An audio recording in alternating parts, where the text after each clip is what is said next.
Hello, Internet. I'm back again with some tech news and discussing some articles that I find on the internet. And today I want to talk about an article that kind of caught my eye.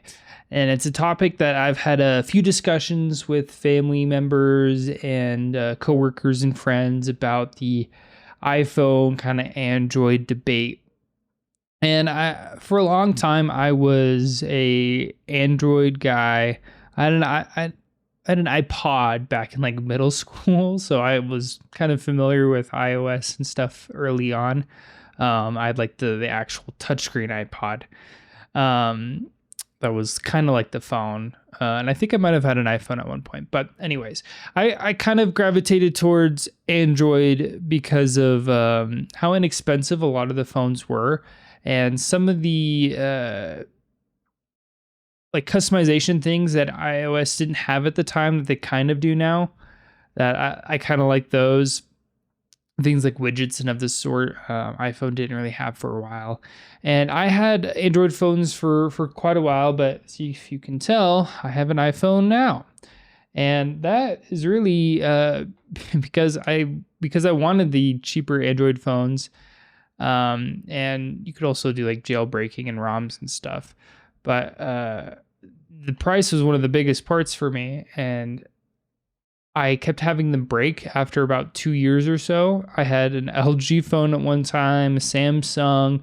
Then I stuck with Pixel phones for a while in their A series, and I had multiple phones brick on me, and one bricked at a very bad time. I after that I was like, I need a phone that won't break. And I know from a lot of people's experiences and reputation that Apple are pretty consistent with phones not dying because of software or hardware issues. It's usually because someone drops it or something like that. I know there are some more fringe cases, but I was getting like like it was to the point of this was like the third phone I'd had that had bricked on me for no reason other than its own like software or something like that, or some weird hardware thing that caused the software to break it, not me dropping it or something.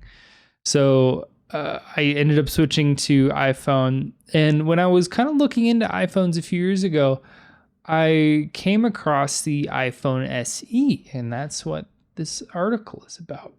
So I'll switch over to that. And this article is from Forbes. It says, "Forget the new iPhone 16. Apple has something much better."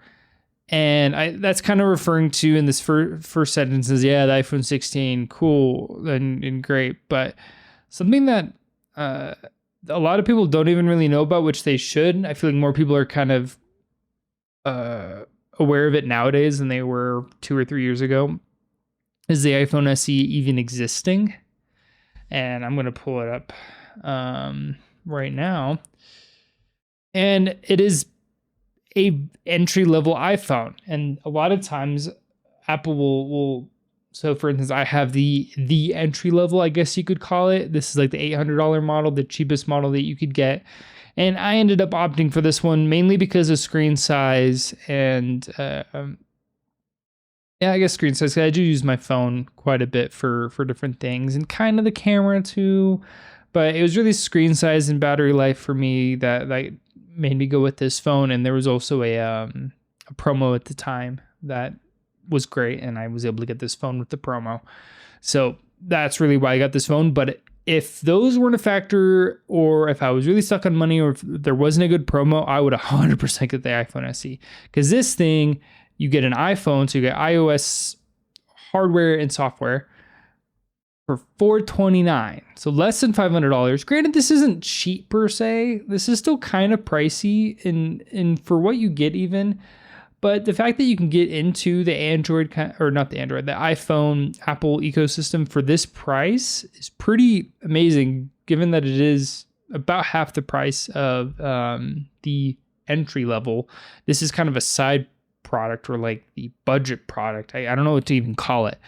But the fact that this exists, Apple wouldn't really need to make, like, I don't think they have an obligation to make this, besides the fact that I think it is a smart move, but at the same time, they could just kind of force people into getting the $800 iPhone. But for like, if I had a kid or something that was like in their mid or late teens, this is what I'd probably get them. If I was low on cash or whatever, I would probably get this. And I like how there's stuff about games like kind of early on. Like this is probably for kids, but it still has a bunch of great features like 5G and other things. But this phone by now is 2 years old. And this article talks about how they've kind of had a 2-year cycle since the iPhone SE came about originally of releasing it every 2 years or so. And so we are about due for that. And I think more people should be excited for that. And the article says that too, than the iPhone 16, because there might be something cool with the 16, but all the improvements that could come to the iPhone SE will probably be really good.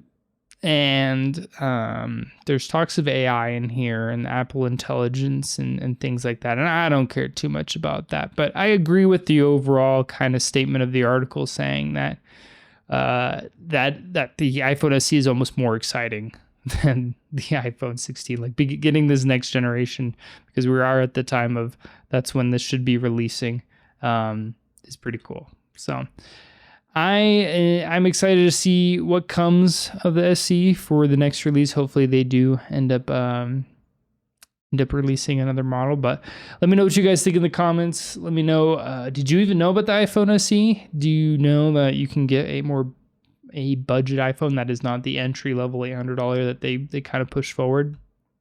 And let me know if you would buy this, or if you're just going to go straight for this model too. So I've been Sci-Fi, and I'll see you guys in the next one.